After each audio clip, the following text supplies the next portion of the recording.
and solely by us humans, sex is a very good part of human life. We live our lives in a great deal of hypocrisy, telling our children to do one thing while we do something else. The quest for control. We all would love it if our lives were a bit more controllable. Discussions within the Christian community about these questions will be primary for the survival of the Christian community.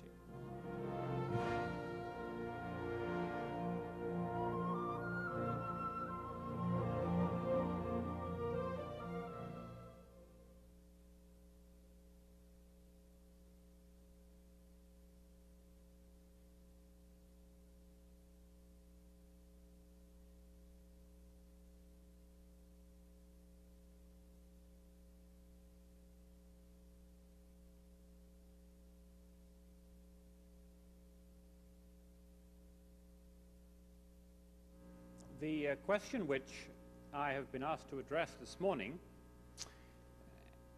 is one raised in order to help set our discussion in one of its many contexts. Perhaps the greatest challenge that some of us see in the Christian address of the bioethics agenda at the end of this century is for us to be able to stand back far enough from the individual questions under debate to grasp something of the significance, the wider significance of the particular conversations in which so many of us spend our time. And that is equally true whether we are speaking about clinical conversations, about cases, about individual sets of circumstances which so often preoccupy those in and around medicine, or whether we are speaking about the particular questions in which those of us involved in the broader issue-oriented debate in bioethics confront. The general absorption of so many Christians with the abortion question in this last generation shows something of the necessity and something of the problematic of engagement in a particular question. And the difficulty which many of us in this room have had in prizing the interest of our colleagues and friends out simply from the abortion question into a broader understanding of the context and significance of that debate within the malaise in our medical culture, within the revolution taking place in public policy, and within the broader collapse of our cultural assumptions about what it means to be human. The difficulty many of us have had in prizing others and perhaps ourselves out of the particularities of that discussion and into an awareness of the broader context in which it ought to be placed is an object lesson in the need for us to stand back and to gain perspective. Now, to say that is to say nothing which most of us here don't know, but it is to offer an apologia for what I'm seeking to do in my 30 minutes this morning with you.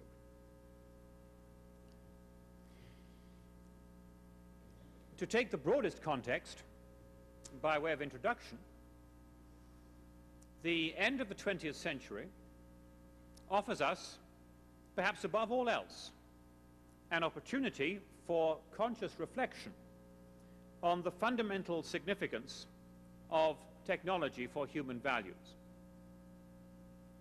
Which is not to say that there are not other ways of construing the central question in contemporary debate within our culture. But I think it is undeniable, and this picks up the point which I think reverberated through Dr. Mylander's comments. It is undeniable that the threat to human dignity posed by a technological reduction of human nature and its possibilities is the most straightforward focus of the malaise in contemporary culture. The extraordinary exponential growth of technological possibilities threatens to mesmerize us altogether and distract us quite from the broadest context in which these technical wonders have arisen, which of course is that of the fruitfulness sometimes wayward and sometimes wise, of the human mind, and the context of the broadest potential of human flourishing. And so, whenever we have these conversations, we have to reflect upon the fact that the fundamental question of the significance of technology for human values is a question largely unexplored, and largely unexplored not simply in public policy, where we meet individual controversies and find ourselves floundering, but even in the context in which we ourselves are gathered today, that of a Christian perspective on issues in bioethics. This, I think, has been well illustrated by the discussion over human cloning, which we are going to be considering later in the conference.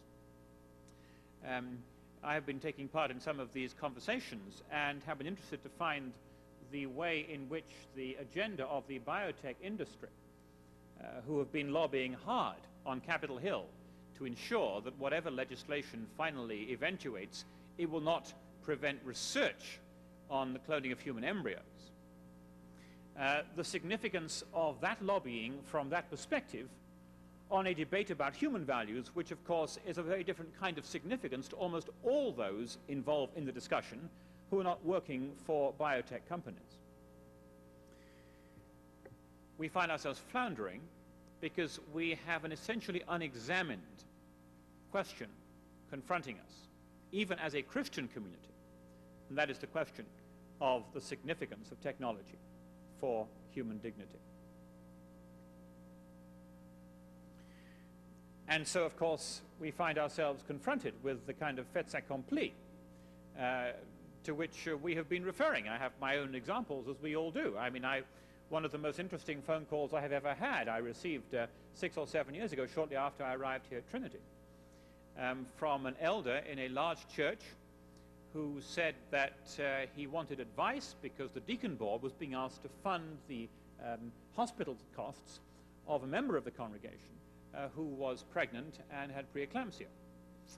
And there was a complication, he said, in that this was an in vitro pregnancy, and she wasn't married, and she was an upstanding member of the church choir, and a former pastor had advised her, because she wanted A, to have a baby, and B, not to have a man, a former pastor had advised her to proceed in this way. And I said, well, I think if you're asking me for advice, morally and legally, you know, there is no discussion to be had. This is your problem.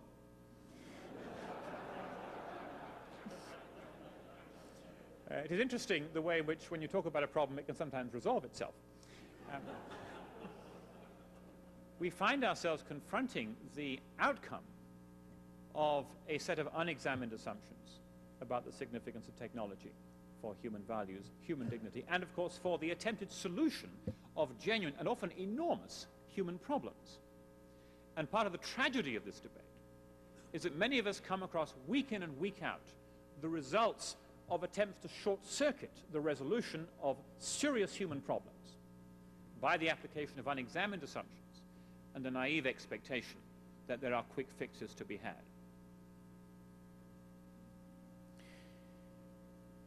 There's a tendency for us, when we do engage in these conversations, to focus upon them simply one by one, seriatim. And part of the value of our discussion this weekend is we are laying on the table a whole succession of these questions in the hope that we will be aided in our discussion of each one by our discussion of each other. That is to say, that by seeing the whole conspectus of questions confronting us here, we will be driven to some fundamental methodological reflection on what these questions have in common, on the assumptions that lie behind different approaches to them, and on how we may better prepare ourselves in a systemic and organic way for our address to each and every one of these presenting problems. And it seems to me within this context, there is the most obvious grouping of questions in the two which have been laid out in the title of this presentation. The questions of the significance of contraception and of the reproductive-assisted human reproductive technologies for our assumptions about human sexuality. Or to put it the other way around, the significance of the divorce of sexuality and reproduction, which, when the history of the 20th century comes to be written, will surely rate among the 4 or 5 most significant achievements, accomplishments, and problematics, which have been the fruit of the marriage of technology and human values, according to the assumptions of this present age. Now, the context for this conversation is, of course, one in which these developments are strange.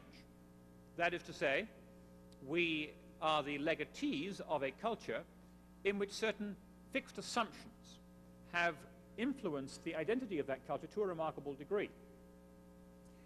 We face here a twin challenge to our thinking, in that it's very easy for us naively to project on the past a kind of golden age. And it's very easy, particularly for those who are cultural conservatives, as at least some of us are in this room, to do so with a wistfulness and a nostalgia which get in the way of the data.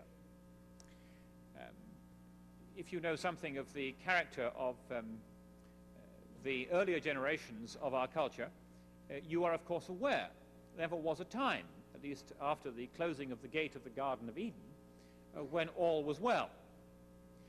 When we look back to the founding of this country, when we look back to the Puritan era in England, when we look back to whatever period we look back to as being particularly significant for who we find ourselves to be now, the more you look, the more you are distressed, even if you find the context to be very different from our present context.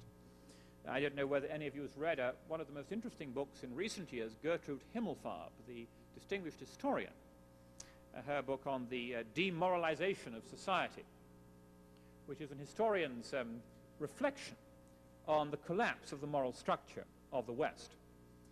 And when you begin to see some of the ways in which, despite all the caveats, all the footnotes that you need to add, I mean, a lot has been very bad in the past, and much of it has actually got right over the last generation or 2 or 5 or 6. And you could think about slavery, and you could think about civil rights, and you could think about aspects of feminism and so on, and see ways in which things plainly have been getting better. And yet, Himmelfarb, for example, points out some extraordinary statistics that I really couldn't believe when I read them, about the explosion of illegitimacy in the 20th century, about the way that back around the turn of the century into the 20s, in Britain and the US, and this, of course, is pre-serious, quote-unquote, reliable contraception. That is the point. Illegitimacy rates were around 3 or 5%. And it had come down through the 19th century because of the spread of religious values and some other factors. It is indeed the case that in some crucially important respects, the old moral structures of our culture have collapsed in a way which has brought many of our current problems to the fore.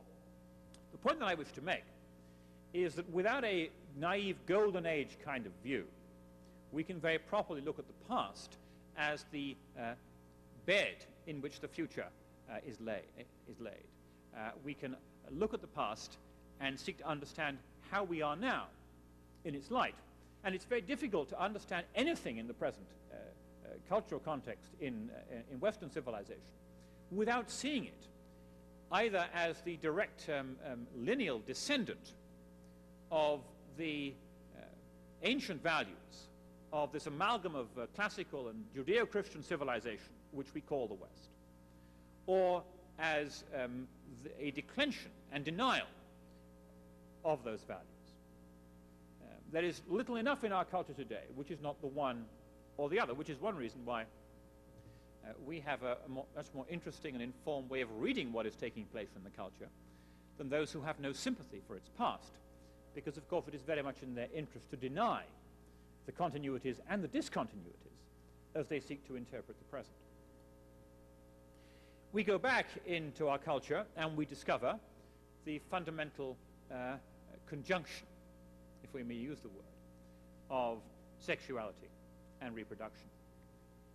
We can go back indeed directly to Genesis chapters 1, 2, and 3, where we find the manifesto for so many of the cultural components within the history of our civilization.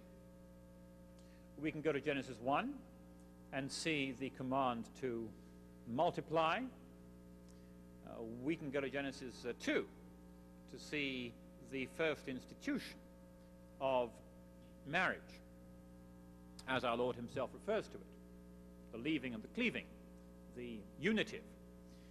We see in Genesis 1 and 2 together, as if you are overlaying slides, the unitive and the procreative, which have formed the manifesto for our assumptions about the identity of marriage, and back of that for our assumptions about the identity of human procreation. And of course our culture in jurisprudence, as much as in medicine, has enshrined assumptions about what it is to reproduce, in which sexuality and reproduction go together, and of course in which they have gone together within the framework of marriage. But my concern this morning is not even with marriage. It is, of course, with the raw, altogether more raw question of sexuality and reproduction. Because as we look back on the history of the 20th century, we see that, as I would propose, one of its 4 or 5 most clear distinguishing characteristics is the way in which sexuality and reproduction have begun to be bifurcated, with dramatic implications for the one and for the other. Now, on the one hand, of course, we have the question of contraception, which we don't often address today, partly because it's a sort of issue on which we as a group are probably as divided as anybody is, at least if we take the debate to a certain level. It is an issue which is controversial, partly because I think it is unexamined, partly because there are some very different traditions which determine the way in which we raise questions. And I'm not seeking to enter into those debates this morning, but rather to allow the question of contraception to be given its proper place in this broad conspectus, because it seems to me it is much more significant in our approach to issues of sexuality and reproduction than we often countenance. That is to say, it is, of course, in the last 1-2 generations that what is generally effective contraception has been developed. And whereas there are contexts in which we would wish to raise questions about effectiveness and all the rest of it, it is the case that properly used, contraceptive techniques of various kinds can generally prevent a conception as an outcome of sexual intercourse. And that is the extent to which I wish to argue on that question. And this, of course, goes back a generation or two. And whether we're talking about the pill, or about condoms, or about natural family planning techniques, these have all evolved, they have matured, and they have given people the capacity, including most Christians the capacity, to make decisions about how in their own marriage relationships they will relate sexuality and procreation. On the other hand, of course, and much more dramatically, and in a way which also is, I think, controversial even among ourselves, although perhaps less so, we have the range of questions raised by assisted human reproduction. And here, the way I look at this, I see 3 waves. And each of these waves, the 2 behind us and the one which is about to break over us, is an indicator of the way in which essentially veterinary medicine is taking over the assumptions of human medicine. And whereas this is also true in the end-of-life discussion, I was commenting to a friend today that if ever we have euthanasia and I decide to become a beneficiary from this process, I would certainly greatly prefer to go to see a veterinarian than a physician. You know, you want the man who's done this 1,000 times successfully before. But also at the beginning of life, what we find in the development, of course, first of all, of artificial insemination. AI, of course, AI now means artificial intelligence, but AI meant artificial insemination. And we are going back here, of course, to the 40s and 50s. Big debates in the mainline churches then as to whether this was acceptable, particularly AID, the use of donor insemination. AIH, which I gather has now moved from being AI by husband to the more politically correct, if somewhat incomprehensible, AI homologous, was always considered rather more acceptable. But these were the big controversies of 2 generations ago, and they largely formed the context in which the later discussions about in vitro fertilization took place, and took place very rapidly, and were largely controversies that did not have a serious impact on Christian perception of these techniques. My understanding is that in vitro fertilization has largely been absorbed by the Christian church, at least by the evangelical Christian church, and it's hard to get a good discussion going without embarrassment in a matter in which I think we have so signally failed to offer a theological critique of one of the greatest challenges to our notions of human value. But first we had the AI option, breaking over very simply from animal husbandry. Then we had in vitro fertilization, which was the next wave. I don't know who invented AI, but of course in vitro and cloning, which is number 3, come from my homeland. And so I have a certain proprietary embarrassment to be discussing them in front of you. Cloning is the next stage, and again, many people are saying to us, well, cloning, of course, is the same kind of thing as in vitro. And therefore we've already had the conversations, you see. Then they said we had them with AI. And I think it's interesting the extent to which cloning makes both AI and in vitro look natural and traditional and almost full of family values. Because, of course, cloning threatens this 3rd wave to take us much more dramatically into, if you like, a post-sexual view of human reproduction. But taken together, they all achieve the unintended result in that they all alike give us now a way of reproducing without sex. And this lady in the hospital ward, whose elder anxiously called me 6 or 7 years ago, is really a very good example of somebody who has completely divorced sexuality from reproduction and done it within the context of faith. Here is a woman who does not want to get married. Here is a woman who could not bear the thought of finding herself in an improper sexual relationship. And so she goes to the pastor and she asks for advice about how to have a child. And of course, he simply says, well, hey, they got this great technique. Go do it. And so collapses the moral integrity of the Christian tradition. And you begin to see the broader picture. That we have enabled ourselves in the semi-perfection of contraceptive technique to form a disjunction between sexuality and reproduction, such that, and we have what I think has been called sometimes recreational sex. I remember speaking with Professor Ian Donald, a name some of you will know, pioneer of ultrasound, a very distinguished British gynecologist, died a number of years ago, a remarkable man. And I remember his discussing this as people who see take a view that sex is basically like golf. Recreational sex. And it seems to me there's a good deal of recreational sex thinking, not simply within the context of promiscuity, but within quite misleading understandings of sexuality within marriage. And on the other hand, we now have the possibility of technological reproduction. And the bifurcation is complete. And whereas, of course, it remains the case that most human conceptions take place in the context of sexuality, we have in principle now technically brought this bifurcation to a point at which these 2 tracks are really quite dissimilar, and at which the interest in pursuing them separately from one another is becoming increasingly appealing. So what do we make of this as we stand back? I think we see this, if you like, ahead of the implications of the Human Genome Project and its altogether more sophisticated capacities to enable us to control and to determine and to shape our own kind.